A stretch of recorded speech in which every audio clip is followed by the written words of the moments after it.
Hello, bachcho, let's read the question. The question says a 0.60 kg sample of water and a sample of ice are placed in a two compartment A and B separated by a conducting wall in a thermally insulated container. The rate of heat transfer from the water to the ice through the conducting wall is constant P. Until the thermal equilibrium is reached, the temperature T of the liquid water and the ice are given in the graph as a function of the time t. Temperature of the compartment remains homogeneous during the whole heat transfer process. Given specific heat of ice is 2100 joule per kg Kelvin, specific heat of water is 4200 joule per kg Kelvin, and the latent heat of fusion of ice is 3.3 into 10 to the power 5 joule per kg.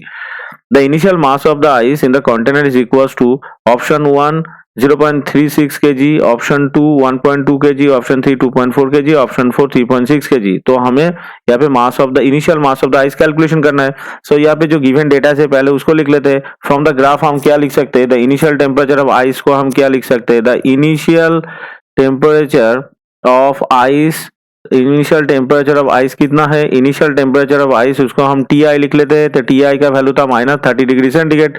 उसका जो final temperature है, final temperature कितना है, उसका final temperature है हमारा 0 degree centigrade.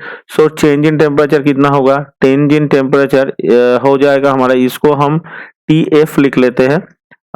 इसको हम T F, the final temperature को हम यहाँ पे टी एफ लिख लेंगे।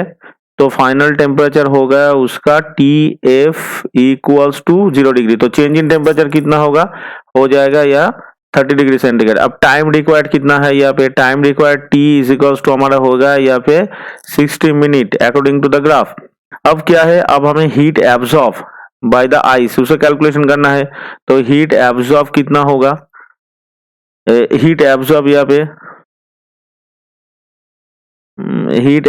पे हम कैलकुलेशन करेंगे, उसका वैल्यू कितना आएगा, हीट एब्जॉर्ब का वैल्यू यहाँ पे आएगा हमारा एम एस डेल्टा टी, ये आ जाएगा बाई जे। अब एसआई सिस्टम में जे का वैल्यू 1 है, तो H is equals to, H is also equals to W, क्योंकि W इक्वल्स टू होता है JH।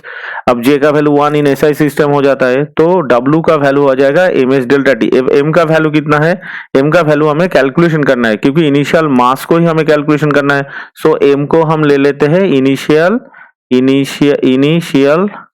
Initial mass of ice, इसको हम ले लेते हैं। सो एम को हमें कैलकुलेशन करना है, इसका वैल्यू कितना है 2100, डेल्टा टी का वैल्यू कितना आया 30 बाई यहाँ पे हो जाता है जे का वैल्यू 1। अब पावर रेट हमें कैलकुलेशन क्या करना है, पावर रेट हमें पहले क्वेश्चन में हमें पावर रेट का वैल्यू मिल गया था, उसका वैल्यू था 42 वाट। सो हम पावर का वैल्यू यहाँ से लिख लेते हैं 42, और m का वैल्यू कैलकुलेशन करना है, इसका वैल्यू आएगा 2100, ये हो गया 30। अब पावर इज इक्वल्स टू क्या होगा, पावर इज इक्वल्स टू होगा हमारा W by T. So W हमने लिख लिया। अब T का वैल्यू कितना है 60 मिनट, तो 60 मिनट को हम 60 सेकंड में कन्वर्ट कर देते हैं।